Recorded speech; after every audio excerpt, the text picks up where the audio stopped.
Welcome to today's webinar as part of Infrastructure Week 2026. So as John said, my name is Dan Snyder. I'm the Vice President of Construction at the American Iron and Steel Institute, and I'm also the Director of the Short Span Steel Bridge Alliance. So we appreciate you taking time today to be with us for the next hour or so. So Infrastructure Week, it's always a really nice opportunity to highlight the importance of investing in our transportation systems and also talking about some practical solutions that we can help to stretch those infrastructure dollars a little bit further. So that really ties directly into today's conversation and the role that steel bridges can play in delivering durable, resilient, even cost-efficient infrastructure solutions. But before we get started, I just wanted to recognize once again the American Galvanizers for hosting this, and also the American Iron and Steel Institute for participating in today's program, and also the University of Wyoming with Dr. Barker. Next slide here. Oop, one behind. Okay, sorry about that. All right, so like I said, just wanted to talk a little bit about the Short Span Steel Bridge Alliance, or some are now calling the Triple SBA. So the Bridge Alliance is made up of bridge, soil, structure, industry leaders that have come together to provide educational information on the design and the construction of short span steel bridges for applications up to 140 feet. We established this organization back in 2007, and it just continued to grow over many years. So one of the strengths of our organization is really just the broad range of industry participation. So our members include steel producers, fabricators, contractors, coaters, owners, utilities. We have service centers, design firms, suppliers, and other industry organizations. So today we're comprised of about 115 members. And we're also fortunate to have strong leadership within our organization, including our current chair, Marissa Welch from SSAB. The major focus of the SSBA is helping bridge owners and designers really to better understand the wide range of economical steel bridge solutions that are available to the for short span applications.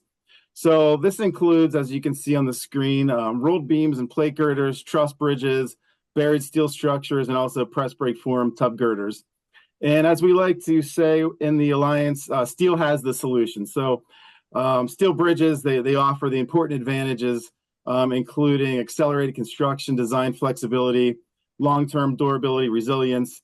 Many of these benefits really help owners and designers that are looking to maximize their transportation investments and really deliver some reliable solutions. At the SSBA, we really provide a wide range of educational and technical resources for the industry. That includes workshops and webinars like you're on today. We also have a newsletter, various technical resources. We develop standards and best practices. We have case studies, and then we also have some design tools like eSpan 140 and eBeam 140, which you'll be hearing about a little bit later today. We also provide project assistance. We help connect owners and engineers with some of our Alliance suppliers to provide technical expertise. And also, if you have any questions, we're a resource for you to utilize. And then if you're interested in getting further involved in our membership, we have our semi-annual meetings where it happens twice a year and provides opportunities for networking. Okay, so we have, like I said, a great program lined up today with speakers covering transportation policy, bridge engineering, and corrosion protection systems. So joining us today are Brett Smith from the American Iron and Steel Institute, Michael Barker from the University of Wyoming, and also John Kraswicki, who you just heard from the American Galvanizers Association. So to get us started, I would like to first introduce Brett Smith. So Brett serves as the Senior Director of Government Relations at the American Iron and Steel Institute, where he works closely with AISI member companies, Congress, and federal agencies on a wide range of policy issues. His areas of focus include energy and climate policy, transportation and infrastructure issues, and workplace health and safety. Brett holds a Master of Public Policy degree from Georgetown University and a Bachelor of Arts degree from the University of Notre Dame. So Brett, thanks for being here today, and the floor is yours, or I should say, probably the screen is yours. Thanks, Dan. I appreciate it. And thanks everyone for joining in today. As Dan introduced me, am Brett Smith, with Senior Director of Government Relations here at AISI in DC, which I've been asked to speak today and provide a brief update on some key surface transportation and infrastructure related issues, and it is well timed given a few things I'll talk about and some action that's ongoing on Capitol Hill literally as we speak. So just to set the stage, there are a couple of sort of driving factors that are driving the need for surface transportation reauthorization legislation this year in 2026. And the primary item there is that the federal U.S.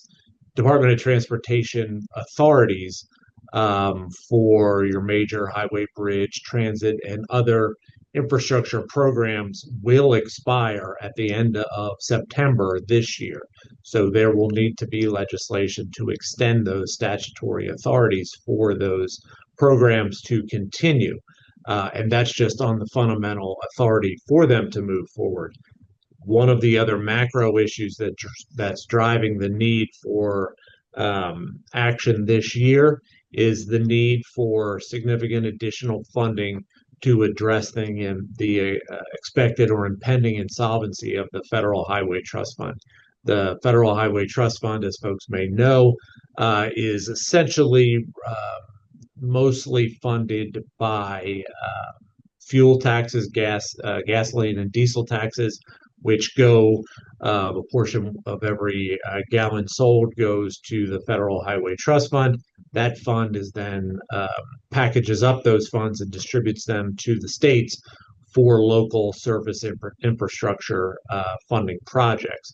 As I'll show you in just a second, we are coming up on a substantial level of insolvency for the Highway Trust Fund. So there is a continuing discussion and proposals in Congress about how to address that expected insolvency, whether that be additional funding options through a transfer of funds from the general fund of the U.S. federal government, increasing the gas or diesel tax levels, new user fees, new fees for EVs, or increased tolling in particular. All of those are very much on the part of the discussion, but I should say that the original um, gas taxes for the Highway Trust Fund, when they were put into place, were never increased index for inflation. So over time, the amount of funds that have been received by the federal government, the Highway Trust Fund, has gone down relatively. And that's created a bigger issue over time. So I'll show you graphically that as well. Other issues that are coming to pass as we get into more formally reauthorization legislation for surface transportation and infrastructure this year include the opportunities for permitting reform. A number of federal statutes govern how infrastructure projects in particular, are governed and how the permitting process is governs those programs for projects as they are approved at a federal and then a state level. One of the overarching goals is finding a way through legislation to streamline project delivery, essentially getting those projects in the ground, quite literally at a quicker and more streamlined level. So that's another big item that's going to play out through the reauthorization legislation process. Specifically from the AISI perspective, on behalf of our member companies, a top priority of ours is maintaining the strong Buy America requirements for the procurement of iron and steel products within the federal U.S. Department of Transportation. So your programs for roads and bridges and related programs, transit as well, currently and for some time have had strong Buy America programs as part of that, or requirements as part of that. Those have been largely at a political level, very bipartisan, and over a number of administrations, a number of Congresses as well. So one of our top priorities from AISI is working to maintain that bipartisan support for Buy America programs through the next iteration of service transportation reauthorization. Should I answer the question now with a raised hand, or go ahead and wait until we're done? Yeah, we'll answer the questions at the end of the webinar, Okay. but I encourage you to put questions in the Q&A section of the Okay. webinar. Okay, well, that's fine. The next slide, Dan, is a good graph which shows you the impending insolvency of the Federal Highway Trust Fund. Again, about 85% of funds that go into the Highway Trust Fund are from motor fuels, gas taxes, gasoline, diesel in particular. And you can see right in 2028 where we're going to be at a position where the expenditures of the Highway Trust Fund uh, outstrip the receipts into the highway trust fund. And again, there's a number of reasons for that. Number one, the original gas taxes were never indexed for inflation. But now we have seen, and I believe I read this morning, fuel efficiency has improved over the past 4 decades or so, I believe, by about 30%. So as that has happened, automobiles, trucks, what have you, have needed less fuels to go a certain amount of miles, which has resulted in less receipts by the gas tax. Of course, the larger preponderance of electric vehicles and hybrids has made a difference in that as well, all with fewer amount of funds going into the highway trust fund. So again, that's a big issue as we look towards new and this year's trust fund, or excuse me, service transportation reauthorization legislation. Next slide, Dan, please. And this is one that I will point out. It's particularly well timed that we're having this webinar today and having Infrastructure Week this week, in that the House, excuse for the acronyms, the House Transportation and Infrastructure Committee is tomorrow going to what's called marked up or formally consider proposal which is called the Build America 250 Act, obviously linking to the 250th anniversary this year for the United States. This bill, bipartisan legislation, which was put together over the course of several weeks and months by both the chairman of the House T&I Committee, Sam Graves from Missouri, and the ranking Democrat, Rick Larsen from Washington, have gone for quite some time to get all stakeholder input considered and put this initial legislation together. Again, would extend those authorities that I talked about for 5 years. In totality, would have about $580 billion in funding authorization in particular here. And I'll go through some of that substance in just a second. But then to point out again, tomorrow morning will be a markup consideration of the bill at the T&I committee, and again has big levels of bipartisan support. At the same time, there will be a number of amendments offered and considered and debated in the hearing, or the markup tomorrow. That's all webcast. If folks are interested in seeing how that goes down, and then there'll be summaries that come out after that. I will point out a couple of high-level items that are important from the AISI and our member company perspective, and are probably for most of the folks on this webinar as well. Number one would be over the 5-year period of the bills, about $45 billion in total bridge formula funds.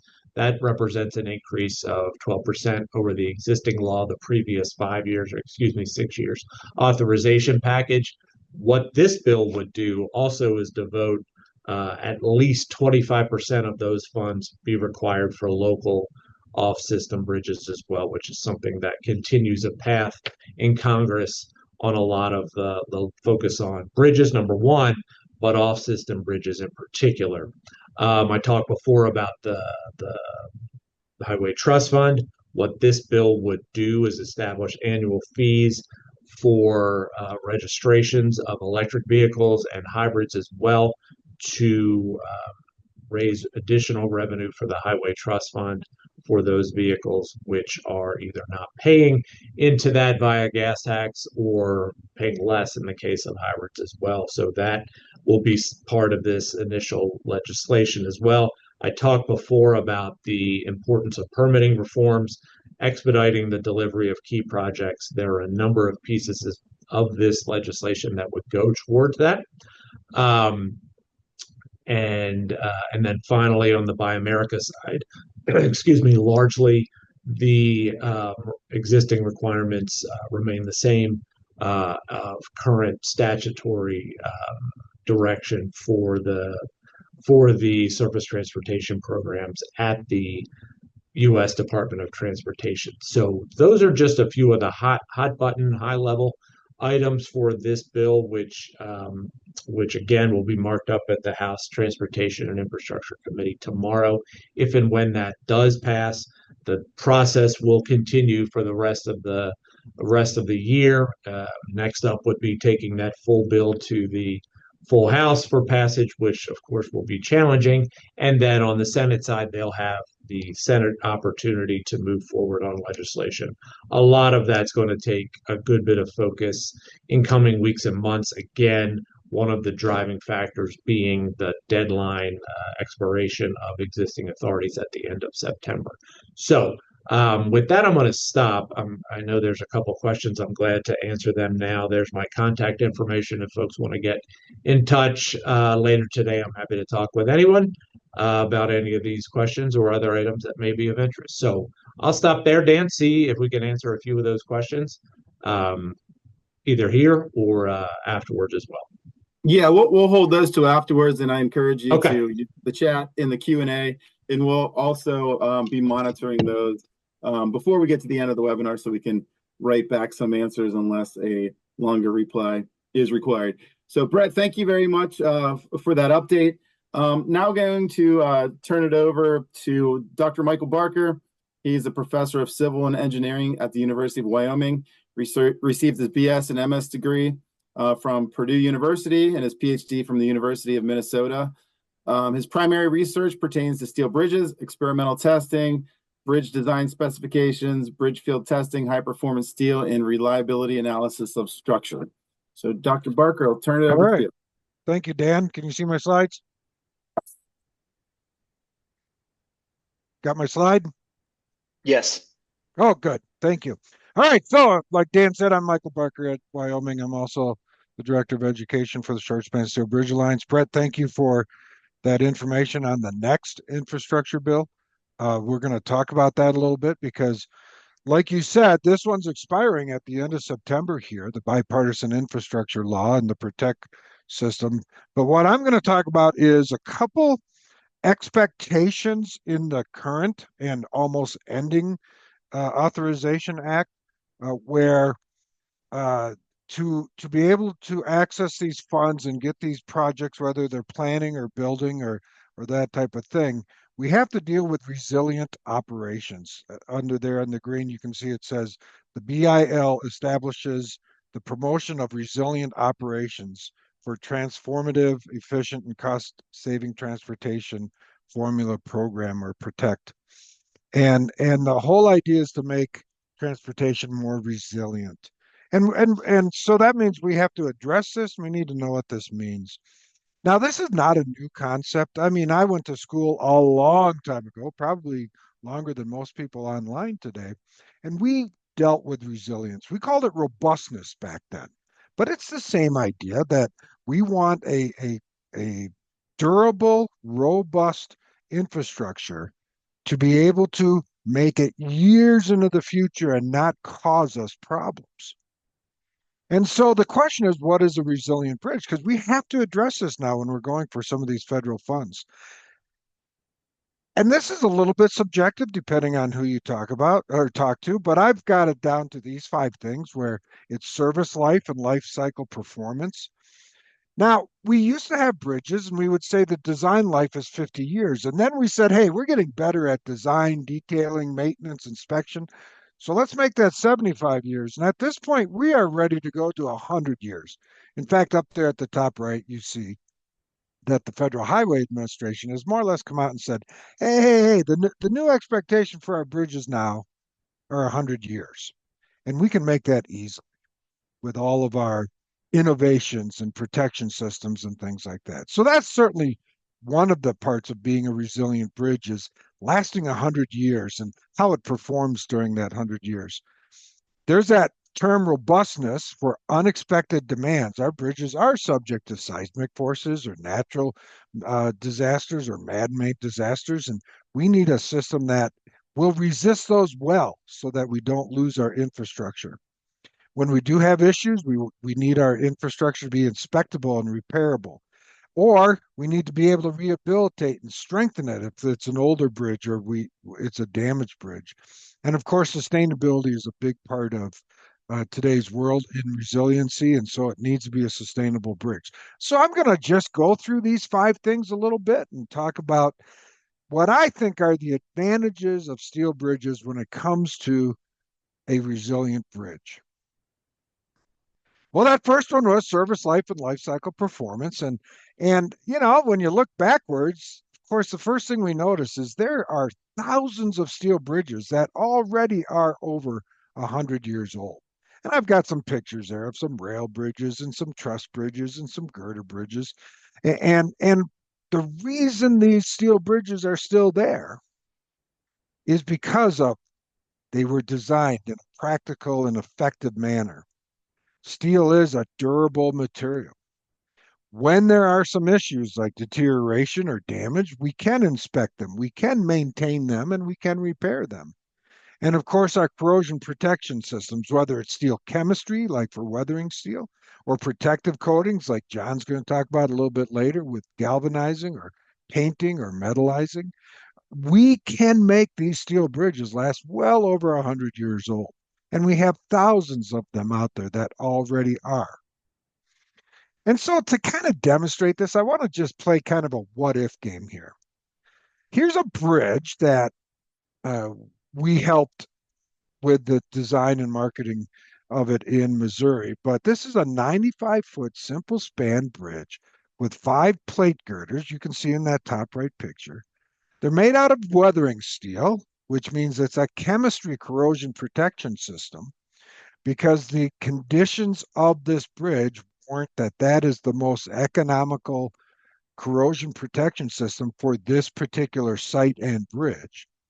But we are also concerned about the ends of those having water drip around the outside and get to the girders a little bit. So on that bottom left, you can see that the ends are painted right by the abutments. They are integral abutments, which means there are no joints in that deck. And of course, joints is where that water can get down into the deck and to the steel girders. And so if we can make it jointless, and then we have very simple details here. We have appropriate overhangs on the exterior girders. We have bolted diaphragms and cross frames, and so it's designed to resist any kind of fatigue loading for this bridge. And the question is, how long will this bridge last? Because that's service life and life cycle performance. And I'm saying this bridge is going to last well over 100 years, maybe even 200 years because of the practical and effective design. We have everything protected. We have durable materials. If there is an issue, of course, we can come in and inspect it and repair it. But then this corrosion protection system is going to last for well over 100 years. And of course, that's our goal. Another thing on for resilience is robustness for unexpected demands. You know, it's the bridge's ability to withstand damage and maintain its structural integrity when faced with unexpected events or local failures. And of course, steel is very beneficial in this area, as we see with seismic building design, you know, vertical construction, where we have lots of ductility in our steel system and redundancy for alternative load paths. And steel is fairly lightweight compared to some other construction materials. And of course, that weight is what gets energized with seismic forces. And we've learned so much over the last 40 years about welded connections and bolted connections to where we can make those also ductile and redundant and that type of thing. And then if we are hit with seismic event or a fire event or a hurricane event or a man-made, some sort of terrorist type thing, we can go in and retrofit that bridge fairly easily when it's a steel bridge. And so we have that high ductility, lighter self weight, strong and reliable connections, and that redundancy. And we've seen it as such a positive aspect of robustness for steel bridges in different types of situations, as I've got down there on the bottom right. But here's one that I wanted to show. And the reason I did this, because I was in Cincinnati a little bit after this and paid attention to this project where there was a fire. Okay, there's a little park area, homeless people underneath this bridge in Cincinnati, and a fire started and kind of grew and it damaged a bunch of steel girders, but it did not collapse.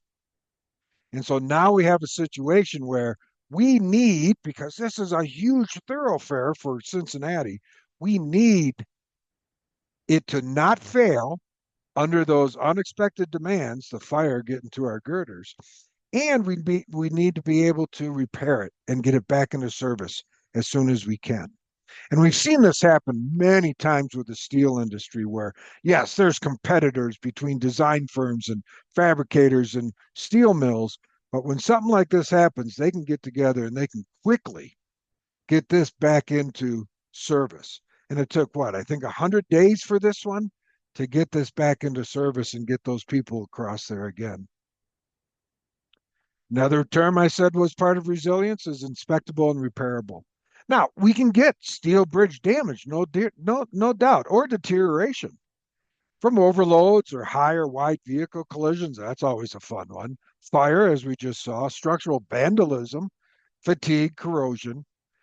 But steel is accessible. We can see almost every part of it, and we can do some non-destructive testing on it, and we can repair pretty much anything. And so there's some pictures on the right top right there where the web of that member was corroded, and so we can just patch in a plate. Or on the top right, there's always a favorite one. An overheight truck hit it, and we can go and take that out and repair it, or we can come in with heat straightening. On the bottom left, yeah, it's little fatigue crack that we can arrest, and that thing's good for decades longer. And on the bottom right, another little section repair. But it is inspectable because we can see every part of that bridge, which means we can repair it because we can do anything with steel. And again, here's just a bunch of pictures. That bottom right one is always fun, where you have an overheight vehicle hit the bridge. And I think I have a picture of that one coming up. But NSBA, the National Steel Bridge Alliance, along with AASHTO, has developed a collaboration document called Guidelines for Field Repairs and Retrofits of Steel Bridges. It's G14.2, whatever, but there's a website where you can go and see that. They have all different types of repair methods that they go through that I'm not going to cover here, but that's a good document to start with when you're dealing with a historic bridge or a bridge that has had some damage. But here's that heat straightening I was talking about. Boy, when a truck hits a bridge, most of the time we have to go in and replace those girders. But with the steel girders, there are people that can go out there and just gently heat and crank and heat and crank. Crank might be a strong word, but they kind of get that back into the original shape. And of course, once steel comes back to ambient temperatures, it gets back to its original strength, mostly. And this is very common. Up there at the very top, it says, the National Highway Traffic Safety Administration reports that an average of 15,000 such incidents happen a year.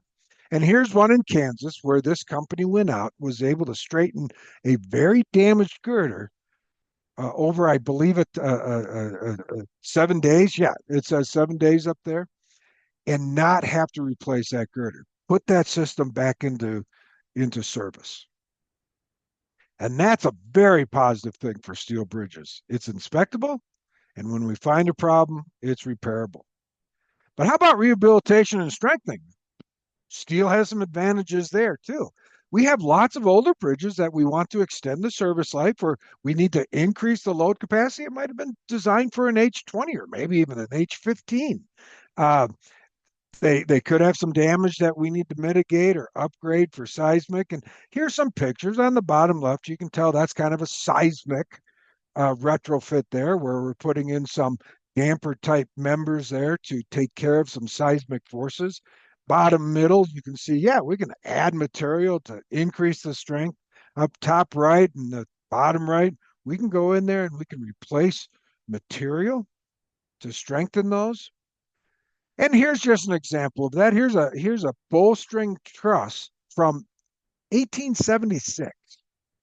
Now, it was originally for pedestrians and horse traffic. It stayed open long enough that it had some passenger vehicles, but then, of course, it went out of service. But they wanted to repurpose this thing, and they were able to because it was a steel bridge. And it went to a fabricator, and of course, they relocated it. Now it's a multi-purpose trail bridge. It's not a vehicular bridge except for small vehicles, maybe an H5 or an H10.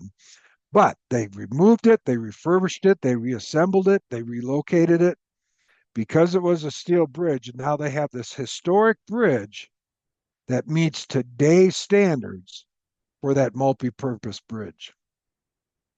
And of course, strengthening. We might have traffic loads that go up, or this bridge might be posted. We might have some reduced capacity because of corrosion. And we have lots of ways we can strengthen a steel bridge. Right in that top right, we can take off that heavy deck and we can make those non-composite girders now composite. That's going to greatly increase the strength and greatly increase the stiffness. Or in the bottom right, how about if we take off a heavy deck and we replace it with a lightweight concrete deck, thus increasing our capacity for live loads. And then at the bottom left, of course, you got the fancy stuff. Let's pre-stress that with some sort of pre-tension bar on the bottom flange to give it a little bit of reverse moment so that we can increase the live load capacity. But the key here is that we can do it with steel. We can do it in a myriad of ways to rehabilitate and strengthening a steel bridge. And then, of course, we had sustainability. And this is even, if you ask different people, this is even more subjective than resilience. But what we do at the Triple SBA is we say, hey, our goal is the intersection here. We are looking for a resilient and sustainable steel bridge with 100+ year service life. And on the left side, we have resiliency. On the right side, we have sustainability. And we're looking for the intersection of those two. And we went through the left side. Yes, steel is very repairable and redundant and flexible and adaptable, resistance to natural and man-made disasters. And if it is damaged, we can restore it. And on the right, sustainability. Well, we can divide that up into like recyclability. Well, steel is North America's #1 recycled material, more than everything else combined. That beam you get is it's over 90% recycled. And of course, that's part of a reduced material consumption, using natural resources up. And so because the high strength to weight ratio, we can design steel to an optimum design while still maintaining that strength and durability and safety expectations we have. The energy efficient construction, we want to minimize energy usage, and recycled steel conserves energy. And it says here enough to power 18 million homes, whatever that means. But the idea is that over the last few decades, we put in new furnaces and new systems and new energy efficient processes to where the energy used to produce steel has been reduced about 33%. And then, of course, the big one, greenhouse gas emissions. And again, because of new processes and energy efficiency and all that type of stuff, and renewable energies and things like that, we have some steel producers that are producing zero carbon steel. And our greenhouse gas emissions for steel production has been reduced about half or 45% since 1975. And so we know that sustainability is important. And so we did a little study and looking at typical off-system type bridges, county bridges.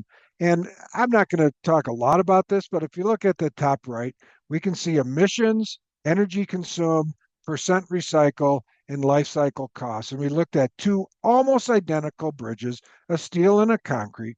And we see up there for these two bridges, the steel had less carbon emissions, less energy and waste, and lower life cycle costs. And it's just these two bridges. But the important thing is it's competitive. And there is a report on this on shortspansteelbridges.org, which I'll emphasize here in just a little bit. So as my summary, yep, steel has some advantages for resiliency that are going to become important. Were important for this infrastructure package and for the next one. Long service life, robustness, strength and durability, ease of inspection and repair, and rehabilitation and strengthening for increased loads. And of course, that sustainability. And there are some advantages here, and it's going to be important in the future. And with that, I'm just going to show this slide before I send it off to John. Dan Snyder, the one who introduced us today, is the director of the Short Span Steel Bridge Alliance, and I encourage you to visit the website. There is so much on there for you to look at, and I'll leave it here. Go to shortspansteelbridges.org and just peruse, just enjoy a couple hours there looking around. And with that, I'm going to pass it to John Krzyzewicki from AGA, and he's going to talk about some preservation processes through the American Galvanizers Association. Great. Thanks, Michael. Can you see my screen? Just a quick check there before we get going. We can. All right, perfect. All right, well, today I'd like to talk to you a little bit about durability solutions. Obviously, we don't have a lot of time to get into in depth on anything. So my goal today is to just introduce everybody to the durability systems and a few key concepts with each, talk about some advantages and some challenges of each of the systems. Because as Brett mentioned, it's more important than ever to protect our infrastructure, our steel bridges, and make them last as long as possible so we can reduce that amount of money we have to put into maintenance and rehabilitation. So Dan mentioned this before, but my name is John Krzyzewicki. I'm the marketing director for the American Galvanizers Association. Contact info is on the screen. Feel free to reach out to me after the event with any questions on galvanizing. Of course, working for the Galvanizers Association, that's what I'm an expert in. But in addition to hot dip galvanized steel as a durability system, we'll also briefly talk about uncoated weathering steel, or UWS. We'll talk about protective liquid coating systems, more commonly referred to as paint. There's also another type of zinc coating besides galvanizing that we can apply to bridges called metallizing or thermal spray zinc coatings. And then we'll also discuss duplex systems, which is going to be hot dip galvanizing or thermal spray zinc plus a protective liquid coating on top. So focusing or starting with my expertise on hot dip galvanizing, this is just a brief overview of the process. It's been used for over 170 years. We are simply hanging fabricated steel on a crane using wire or chain, and we're moving that fabricated steel throughout the galvanizing plant and immersing it in some solutions to clean the steel. And then we're ultimately immersing it in a molten zinc bath of zinc maintained at about 830 to 850 degrees Fahrenheit, and that will the zinc will react with the steel to form the coating. It's then cooled down and allowed to cooled down and inspected for conformance to the specifications. So one of the biggest advantages of galvanizing is the way that the coating forms. The zinc metallurgically reacts with the steel itself to form this coating. You can see that in the lower right portion of the screen. That's a photo micrograph of the coating showing the various layers, the zinc iron intermetallic alloy layers, and a top layer of free zinc. And one thing, key thing to note here is the hardness. The intermetallic layers are actually harder than the base steel itself. So it makes great abrasion resistance during transportation, handling, erection, etc. It's a very tightly bonded layer at about 3,600 PSI. That makes it very tenacious, very tough to damage. The zinc coating itself and the intermetallic layers, they provide three types of corrosion protection. They provide a barrier in between the corrosive elements of the atmosphere and the steel itself. The zinc will also provide cathodic protection if there's any damage to that coating or corrosion in localized areas. The surrounding zinc will sacrifice itself to protect the steel. And it also develops a zinc patina, which is corrosion products on the surface of the zinc that further inhibit corrosion over time. Since galvanizing has been around for a long time, we have a lot of data on how it corrodes in several different environments, and we use real-world data to produce this generalized chart to estimate the corrosion or the service life of zinc in various environments. You can use the tool that we use to develop these charts as well. There's a link on the slide called the Zinc Coating Life Predictor. You can input atmospheric conditions in a localized environment, and it'll estimate a corrosion rate of zinc or galvanized steel in various environments. And so we did this, and just to give you an idea, the specs require at least a 4 mil coating on 1/4 inch structural steel. So you can see in most environments, galvanizing will provide at least 70 years of life. Now, this may differ from micro environments. If you're really close to the coastal environments, oceans, et cetera, this may vary from that, but you can use that zinc coating life predictor to estimate the corrosion rate in specific environments.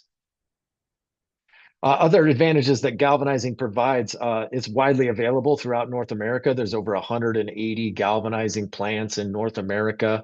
My slide's a little dated there with 150 plants there. And the average kettle size is 40 feet long by 5.5 wide by 8 foot deep. This is going to matter. There are some size limitations to galvanizing that we need to consider. But there are many kettles 50 to 60 feet long. And there's even a technique called progressive dipping, which you can galvanize steel components that are larger than the kettle. I put a link there on the slide to locations of our galvanizing member plants, and it has their kettle sizes in that listing as well. And so you can check that out in your local area, find out the tank size, the kettle size. It's a factory controlled process with quick turnaround. There's no humidity requirements or curing requirements. It can be used on a variety of products from large bridge girders to small fasteners and parts, et cetera. So you can use the same corrosion protection durability system on the same bridge. And we have a link here as well to one of our websites where you can see all of the components that can benefit from galvanizing, as well as case studies and project reports, et cetera. So I encourage everyone to check that out. Challenges to galvanizing: size and shape remain the biggest challenge. The best way is to design the steel bridge so that it can fit in the galvanizing kettle in a single dip and then connect using bolts afterward. But there is a process called progressive dipping that was used on this bridge. You can see on the screen where they galvanized a 63-foot bridge girder that was larger than the length of the kettle, and they immersed a portion of the steel at one time, reoriented it, galvanize the other section of the bridge in a second dip. So you can overcome some of these kettle size restrictions. There's also a process that we're calling hybrid zinc coatings, where you employ a zinc metallizing thermal spray process on the large components, the oversized components that won't fit in the galvanizing kettle in one dip, and then you galvanize all the rest of the components that you can in a single dip. And this ultimately expands the size of the bridge that you can reap the benefits of the zinc coating and the protection that it provides. There is some potential for warpage and distortion of non-symmetrical or camber designs. These can be mitigated through design practices. We have several resources on our website. We're doing a full bridge webinar next Wednesday on the 27th, where we'll talk about some of those if we want to dive in deep on galvanizing. One case study that I'll show you, this is the oldest hot dip galvanized bridge in the United States. This is the Stearns Bayou Bridge in Michigan. This was built in 1966. We've inspected it several times over the year. It's still in service today.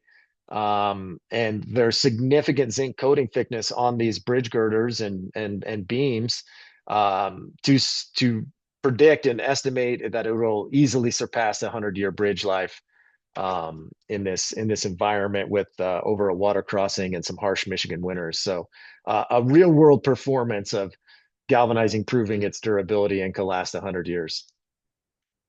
I'm going to skip over this side briefly in the interest of time, but I'll just mention that we do have several other resources. These links are in the slide deck. You can check these out later. As an organization, we do offer technical support. So please reach out to us. Please contact us if you have questions. So now I'm going to talk about some other durability systems that I'm not an expert in, but I certainly know a little bit about them, and I'll try to refer you to the experts when I can. we'll talk a little bit about uncoated weathering steel. This is a corrosion-resistant steel that corrodes to provide a protective patina. And so it was originally developed as high-strength steel, and they were alloying in copper and other elements, and they noticed that this is a more corrosion-resistant version of steel. And so now it's used to provide durability in different environments. And so its ability to protect steel is based on the development of this patina. And it will, as this patina develops, it will further inhibit corrosion of the steel after development. So it's also known as Corten steel. You can see it with the W designations on the table on the right-hand side there. Several different grades available. The advantages to uncoated weathering steel, it's cost-effective solution for initial cost and construction. There's no coatings or anything applied, so I can reduce a little bit of time on transportation and handling there. You can reduce future maintenance costs in certain environments. It does have a nice brown aesthetic that does blend in well with natural environments in some conditions. But it needs to be used appropriate environment. And there are some resources to help you determine what is an appropriate environment. This is a flow chart I pulled right out of the Uncoated Weathering Steel Reference Guide, where you can evaluate the macro environment, whether it's wet, coastal, et cetera. You might evaluate the microenvironment. It's sensitive to wetness and chlorides, essentially. So if you can remove wetness and chlorides, it will perform well. Once you start introducing these, you need to use weathering steel cautiously, or in some environments, not at all. So I'll refer you to the experts on uncoated weathering steel. This is a plug for the National Steel Bridge Alliance and the American Institute of Steel Construction. You can get this weathering steel reference guide right on their website using that QR code or the link. Next durability solution I'll cover briefly is liquid coatings, or more commonly referred to as paint.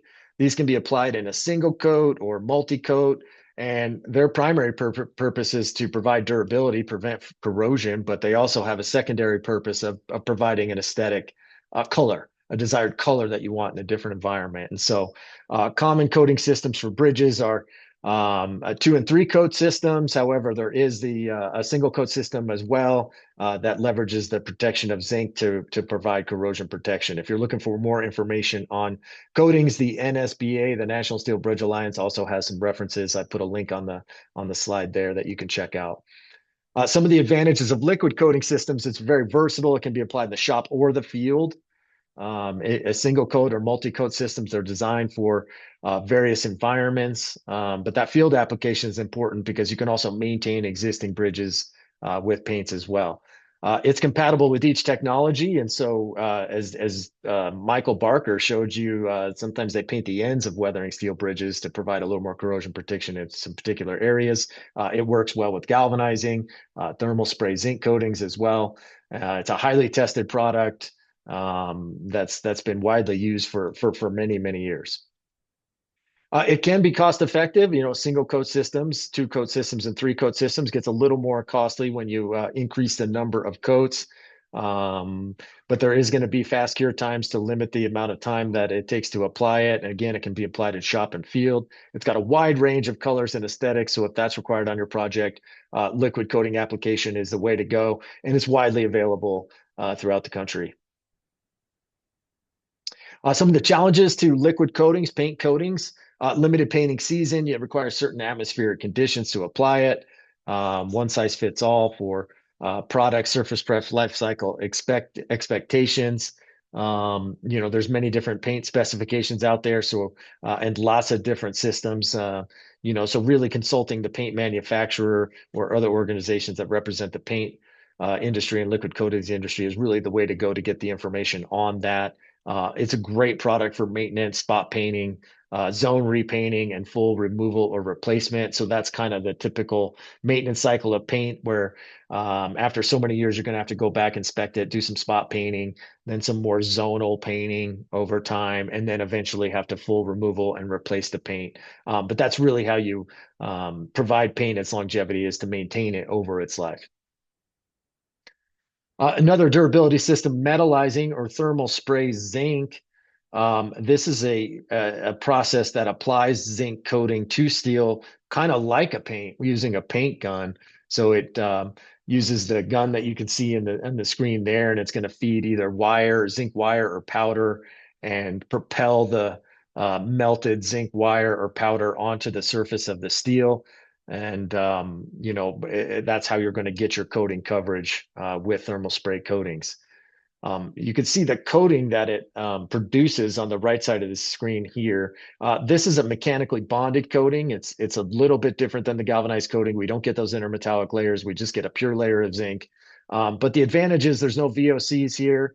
It's got a great life cycle cost. If you're supplying or applying sufficient thickness of zinc, that's going to provide that service life you're looking for in their environment. There is, in some instances, an epoxy sealer applied to the top of this. In some situations, it's a little more porous of a coating than your galvanized coating, so the sealer is going to prevent any corrosive media from penetrating the coating for at least while that sealer is maintained. The biggest advantage here is there's no size limitation. Since you are applying the zinc in a spray process, you can apply it to any size steel. The equipment is portable, so it can be applied in the shop or the field, and it's more so done on a cost per square foot. It is a little bit more costly than the other durability systems here, but it's leveraging that zinc protection that zinc provides, and zinc has a long history of providing durability to steel. Some of the challenges for metallizing requires a very skilled operator to do this. Not everyone can do it. It's not available all over the country, but there are certain applicators in various parts of the country, a lot in the Northeast, some in the central United States as well. It does require special equipment and PPE and climate as well to control this process and allow you to apply a quality coating. One more system I'll introduce here is duplex coating. So painting over hot dip galvanizing or thermal spray zinc. Now, why would you want to do this? Really it's for aesthetics. If you need a particular color for your bridge, or the fascia beams need to be a particular color, etc., you can do that without sacrificing the corrosion protection. Still leverage the coating or corrosion protection that zinc can provide, but be able to get it in a proper color that you need. There are some other benefits as well. You will extend the service life of the bridge as long as that paint is maintained. And so the paint and powder is going to provide a barrier to the zinc underneath with hot dip galvanizing. And you can see that from some of the information on the slide, it provides even more life than just adding the coatings together, because the zinc is a great substrate for paint. It prevents underfilm corrosion, so it slows down the degradation or the deterioration of the paint, opposed to just applying that paint over bare steel. And so in closing, there's a great study that came out. I know we did the speed round of durability solutions for steel here, but if you want to dive in deeper, this is a great study that was produced in 2022 on the durability of steel bridge corrosion protection systems. They used two different methods to do this. They evaluated real-world bridges in the National Bridge Inventory, and they measured their superstructure condition rating. And so that's from these two charts on the screen here. And they also did some accelerated corrosion testing as well. But I like real world testing a little bit better. It's actual performance of these bridges in real world environments, not in a laboratory. And so you can kind of see how these systems stack up to each other. And then galvanized bridges did perform the best in the superstructure condition rating. But when you're selecting durability systems, you got to balance cost versus performance. And so that's what I'll leave you with today is to dive in more, check out this report. So with that, I'll turn it back to Dan Snyder now. We'll go ahead. We got 4 minutes for questions. I'll let him take it from here. Yeah, great. Thank you so much, Ton, and thank you, Brett and Michael, for the excellent presentations today. And I'd like to thank you all once again for being part of the webinar.